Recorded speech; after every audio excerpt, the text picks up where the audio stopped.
नमस्कार दोस्तों, target with PS Parihar channel में आपका स्वागत है। सुबह के इस वीडियो में ऐसी सूचनाएं होती हैं जो विभिन्न समाचार पत्रों पर छाई हुई होती हैं और विद्यार्थियों के लिए आवश्यक होती हैं। तो आइए शुरू करते हैं और देख लेते हैं कि आज के समाचार पत्रों में ऐसी कौन कौन सी सूचनाएं हैं। सबसे पहली सूचना है 31,661 शिक्षक भर्ती की। अभी हाल ही में मुख्यमंत्री ने घोषणा की थी कि एक हफ्ते के अंदर चयनितों की सूची जारी कर दी जाएगी और फिर दूसरे फेज में 37,000 विद्यार्थियों की नियुक्ति होगी। लेकिन एक हफ्ते से ज़्यादा का समय हो गया है और अभी तक सूची जारी नहीं हुई और इस पर अब सवाल उठने लगे हैं। टेलीविज़न चैनलों में भी अब इस पर बहस होने लगी है कि आखिरकार अभी तक शिक्षक भर्ती की जिला आवंटन सूची जारी क्यों नहीं की गई है। इसे आप लोग यहाँ देख सकते हैं।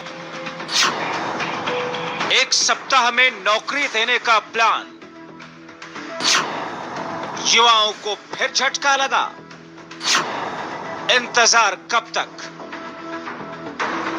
देश की सबसे बड़ी अदालत के आंगन में अटकी 69,000 सहायक शिक्षक भर्ती को पूरा करने के लिए सूबे की योगी सरकार ने एक शानदार प्लान बनाया। सुप्रीम कोर्ट ने जिन 37,339 पदों को होल्ड किया था, सरकार ने उन्हें छोड़कर बाकी के 31,661 पदों पर 7 दिन में भर्ती पूरी कर नियुक्ति पत्र देने के निर्देश दिए थे। सरकार के इस फैसले की हर किसी ने सराहना की। बेरोजगार युवाओं को भी लगा कि अब अच्छे दिन आने वाले हैं, लेकिन नौकरशाही की नियत और नियमों की तिकड़मबाजी ने युवाओं की उम्मीदों को बुरी तरह तोड़ कर रख दिया। 31,661 पदों की नियुक्ति भी आरक्षण और हाई मेरिट के पचड़े में फंस गई। इतना ही नहीं, प्रदेशवार और जिलेवार लिस्ट की लपटों में भी झुलस कर रह गए हैं बेरोजगार युवा। बहरहाल 69,000 सहायक शिक्षक भर्ती के 37,339 पदों की भर्ती पर सुप्रीम कोर्ट ने रोक लगा रखी है। सरकार ने भी शिक्षा मित्रों के पदों को छोड़कर भर्ती के निर्देश दिए थे, लेकिन इतने दिन बाद भी युवाओं के हिस्से में इंतजार ही आया है।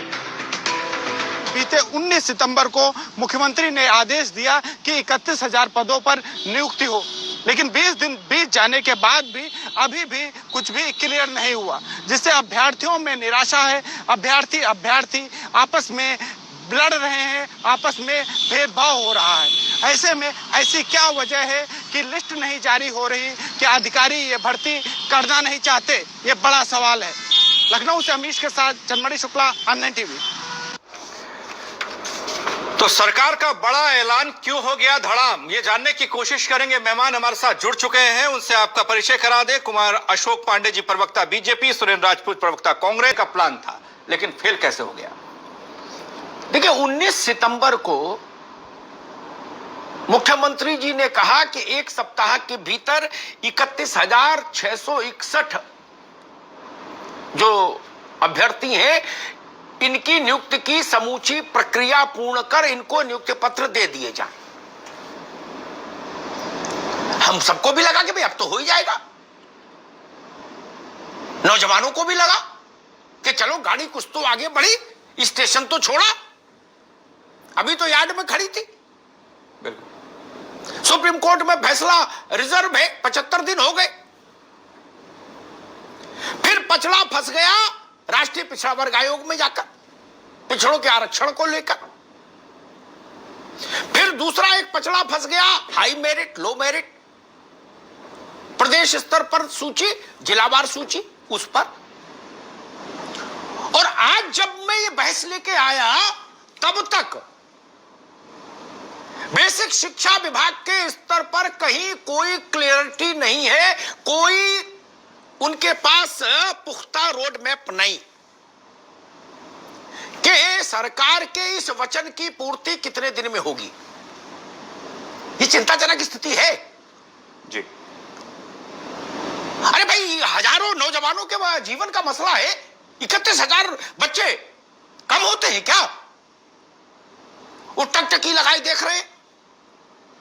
जितने पद सुप्रीम कोर्ट ने तो यहाँ आप लोग देख रहे हैं कि बहुत कुछ टीवी चैनल हैं जो सार्थक बहस कर रहे हैं और जिस पर बहस होनी चाहिए, मुद्दे होने चाहिए, बेरोजगारी के मुद्दे होने चाहिए, किसानों के। और बहुत सारे टीवी चैनल ऐसे हैं जो इन मुद्दों पर ध्यान ही नहीं देते हैं। तो R9 टीवी चैनल है और अमिताभ अग्निहोत्री जी हैं और वो हमेशा छात्र हितों की बात उठाते रहते हैं। और अब ये बात उठने लगी है कि आखिरकार सरकार के जो दावे हैं वो झूठे हैं या उनमें कुछ सच्चाई भी है।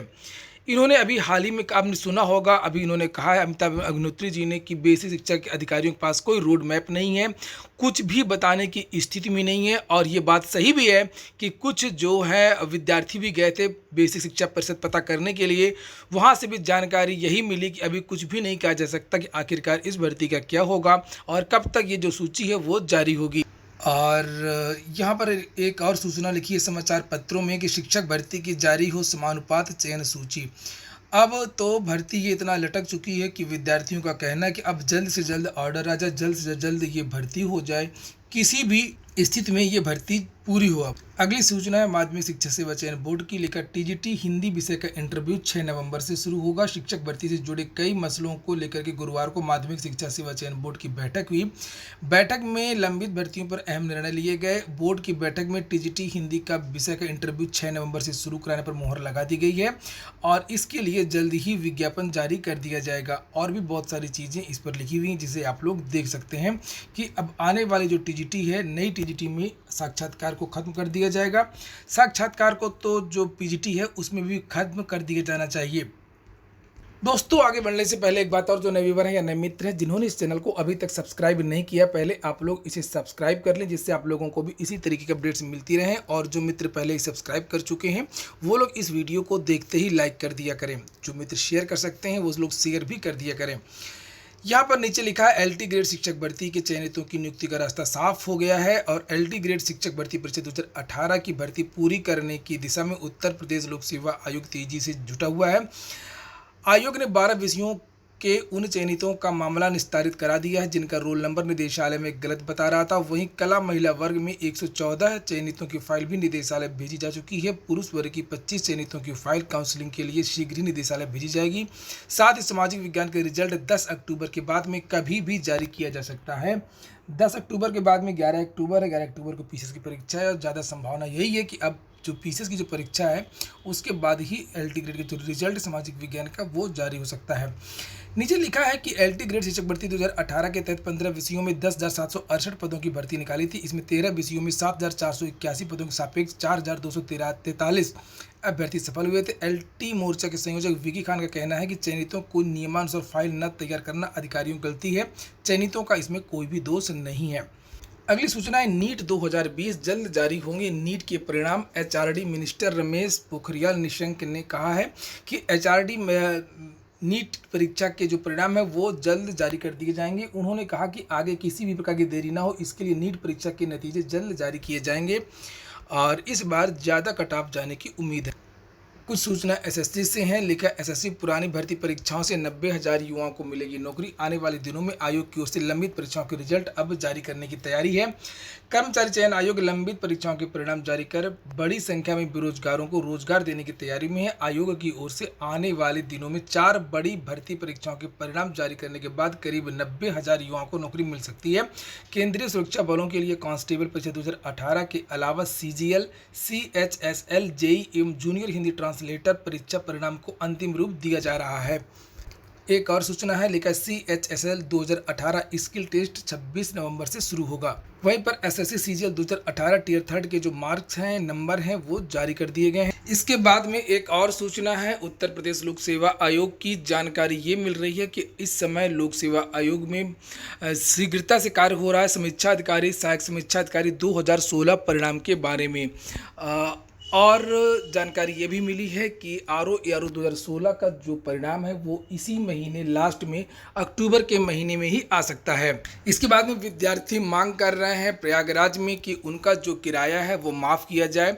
लॉकडाउन के दौरान विद्यार्थी घर पहुंच गए थे और उसके बाद में जब परीक्षाओं की जो तिथि है वो घोषित की गई है, कुछ परीक्षाओं की, रेलवे इत्यादि की, और विद्यार्थी वापस धीरे धीरे प्रयागराज या अन्य शहर आ रहे हैं, तो अब इन विद्यार्थियों ने मांग की है कि इनका जो किराया है लॉकडाउन के दौरान का वो माफ़ किया जाए और कोई भी मकान मालिक कोई मुरव्वत करने को तैयार नहीं है।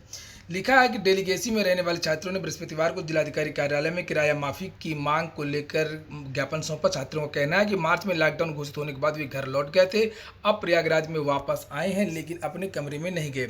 इसके बावजूद मकान मालिक किराया जमा करने के लिए दबाव बना रहे हैं। छात्र विवेक यादव का कहना है कि अगर जिला प्रशासन ने बात नहीं सुनी तो सभी छात्र न्यायालय की शरण में जाएंगे। अगली भी सूचना भी है इलाहाबाद विश्वविद्यालय की। लिखा 15 तक आएगा स्नातक प्रवेश परीक्षा का परिणाम।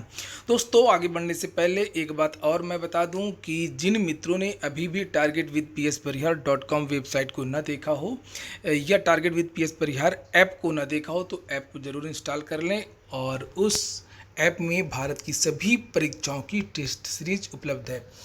नीचे लिखा है कि इलाहाबाद विश्वविद्यालय के संगठक महाविद्यालयों में प्रवेश के लिए आयोजित परीक्षाएं पूरी होने के बाद अब ऑनलाइन प्रवेश की प्रक्रिया शुरू होने का इंतजार किया जा रहा है।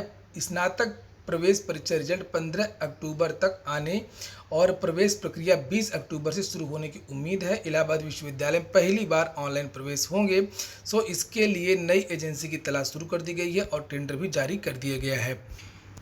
अगली सूचना, सेना भर्ती 16 नवंबर से सेना मेडिकल कोर की यूनिट हेडक्वार्टर कोटे के तहत 16 से 27 नवंबर तक रायबली रोड स्थित एएमसी स्टेडियम में भर्ती रैली का आयोजन किया जाएगा। इसमें सेवारत जवान, पूर्व सैनिक और दिवंगत सैनिकों के आश्रित हिस्सा ले सकेंगे।